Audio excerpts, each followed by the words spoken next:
Hi, my name is Matt Zagorak. I am the scriptwriter for the Mighty Quest for Epic Loot. Mighty Quest is a new online game being made here in the Ubisoft Montreal studio, and we're on the Mighty Quest production floor today to give you a little bit of a tour and meet some of the people that make the game. So the first person that we're going to talk to is the game director, Arnaud Jamin. Now let's go hear from Arnaud.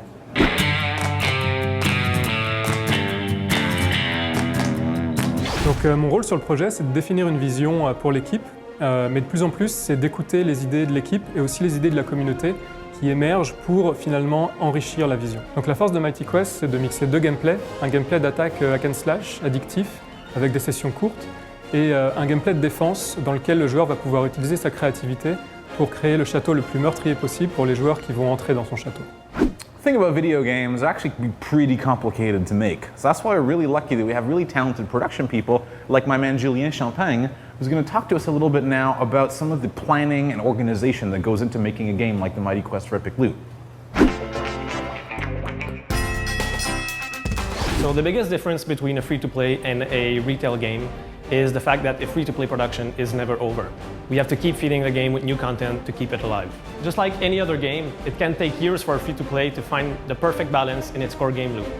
The Mighty Quest is currently in its closed beta phase, but for the team working on the project, the game has already been live over a year. And this all began with the first test when we invited our friends and family to play the game. The way the game evolves is that we release packs on a regular basis. So a pack is a definite number of features that were carefully designed and scoped by the team. They go live once every month, so this gives us just enough time to make significant changes to the game without asking our players to wait for too long for the next update. One of my favorite parts of the game is just how funny it is. Now the game's humor comes through in several ways. It comes through funny characters and dialogue, but also through a really funny visual art style. So now we're going to speak with Geneviève, who's going to tell us a little bit about what goes into actually making that good art.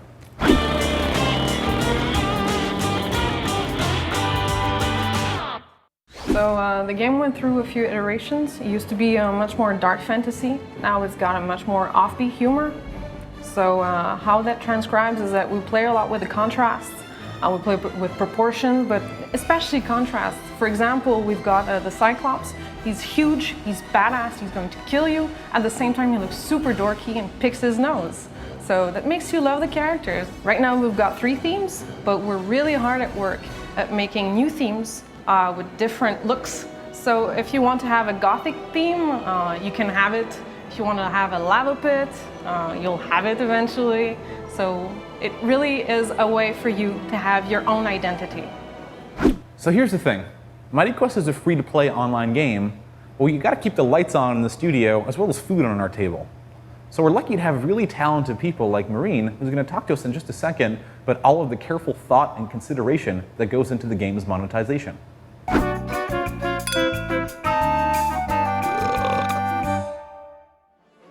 Our monetization system is based on easing progression, it's on convenience, and it's on, very soon, going to be customization. So can you play our game without spending any money? Absolutely. You can go from the very beginning to the very end of the game without spending any hard currency. It was really cool to read recently that one of the first people to get his castle and his hero to max level, he announced that he did so without spending a dime.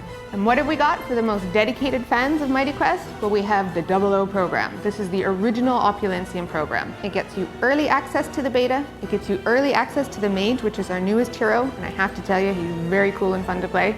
And you also get exclusive early access to some really unique and cool monsters.